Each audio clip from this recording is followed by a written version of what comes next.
Китай, являющийся третьим крупнейшим экономическим партнером Турции, выступил против операции «Источник мира». Пресс-секретарь Министерства иностранных дел Китая Ген Шуан призвал Турцию прекратить операцию и вернуться на правильный путь.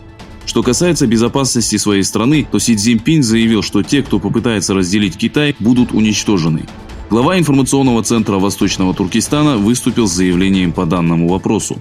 Китай, совершивший самое большое преступление, захватив Восточный Туркестан, без стыда и совести выступает против Турции, намеренной построить безопасную зону, в которой будут размещены сирийские беженцы. В первую очередь Китай должен покинуть Восточный Туркестан, сказал Абдулджалил Каракаш.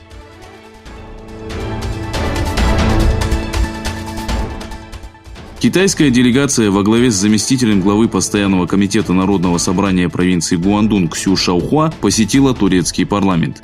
Во время встречи с китайскими дипломатами заместитель главы отдела по делам здравоохранения, семьи, трудоустройства и социальной помощи Шенель Еди Йылдыз заявил, что рад встрече с делегацией. Еди Йылдыз отметил важность развития экономических отношений с точки зрения интересов двух государств. В свою очередь, активисты и правозащитники предупреждают, что таким же образом китайцы когда-то захватили Восточный Туркестан.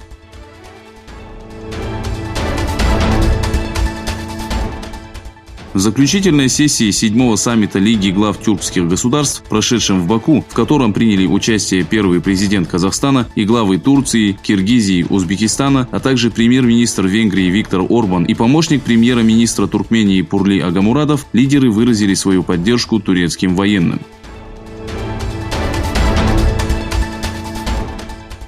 Недавно в социальной сети появилась аудиозапись, в которой глава телеканала CNN Джефф Закер приказал своим сотрудникам сосредоточиться на новостях об отстранении Трампа от должности.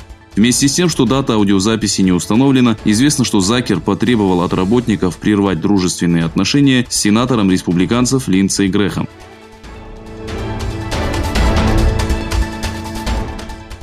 Операция «Источник мира», начатая Турцией против террористических организаций Рабочая партия курдов и Отряда народной обороны, являющейся вооруженным крылом партии Демократического союза, продолжается.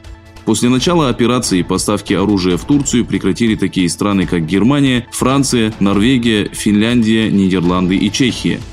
В свою очередь, Испания заявила, что отзовет системы ПВО «Патриот», расположенные в Турции, в случае роста напряженности в регионе. Во время встречи с общественным крылом Нижней палаты английского парламента министр иностранных дел Доминик Рааб сделал следующее заявление. «Мы постоянно проверяем лицензии и следим за поставками оружия в Турцию. Лицензии на новые поставки оружия, которые могут быть использованы в Сирии, выдаваться не будут».